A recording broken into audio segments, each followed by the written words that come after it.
before this season that you would clinch first place in the division with 5 games to go, what would you have said? Oh, God. I mean, the conference, I'm sorry. I wouldn't have listened just out of respect for this league and the players. And I probably would have figured that person was somebody in my family. But I would have still taken it as a compliment in terms of them having respect for the players and their ability that's there. They've been working together a lot more as a team this season, and what would you say, how has the coaching staff been attributing to that or trying to guide that? You know, they make it easy when they trust and they believe and they follow things up. Not a matter of in us, because they don't have a choice with us, but like with each other, you can kind of see certain combinations that are playing well together. They truly have each other's back. I know that's an overused thing, but I just can see the connection, not just on game nights, but in practice and days off. And that helps on the court, because at some point, every player's going to struggle. And it's nice to see their teammates pick them up instead of always the coaches. So with 5 games to go, you can really concentrate now on trying to get the best record in the league. You know, listen, we're always trying to concentrate on the next game and win that game. You know, we don't have the luxury of having things figured out despite the good record and positive play. There's still a lot of growth and experience and minutes that we need to gather so we continue to be a better team. Did you ever think about how far this team has come in just one season? Yeah. Just in terms of, you know, you got off to a hot start on TV at Phoenix, and you can sometimes think, oh, is that fool's goal or not? You know, but I had a good feeling just from training camp. It was nice to see them continue some of the good stuff that started back in May. So what happens is you can grow, you can add new things, a little bit of wrinkles, adjustments, different ways of playing. And then the biggest thing is that, you know, it's not about us, it's about the players. Then they start getting that confidence and momentum, and that takes you to different heights. Was there a temptation to leave the starters on the bench for the whole fourth quarter?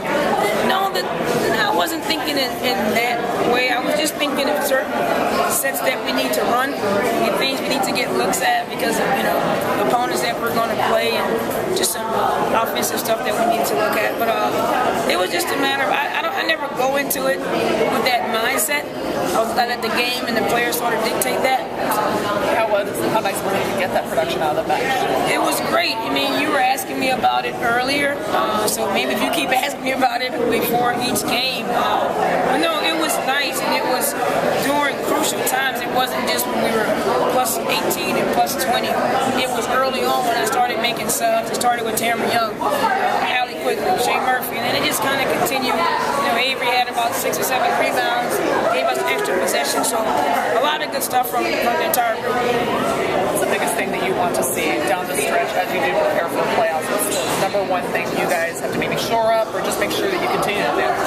No, I wasn't happy with the 39 points in the first half. Even though, you know, Atlanta averages about 76, I thought we were soft on about 8 or 10 of those points, you know? And I know that's the area that's going to get it done for us as we move along. So just, you know, then the second half when we gave up 28 or 29, if you're capable of doing that, then do it. Atlanta and Indiana both have struggled with injuries this year. Say again?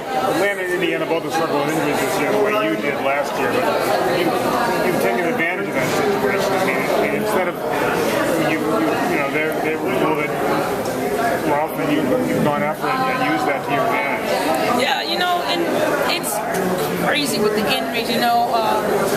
We're without Carolyn, and then Charnay, and then E, and then Seal a little bit, but they've been decimated with it. The fortunate thing for us is when we had some of those injuries, I think we were 3-1 without Elena or something like that.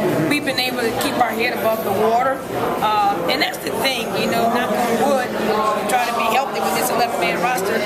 That's probably one of the key elements for every coach and every team. How about that finger roll that's so put at the buzzer in the first? She's You teach her that move? Yeah, of course. You know she couldn't do that when she got here. Thank you.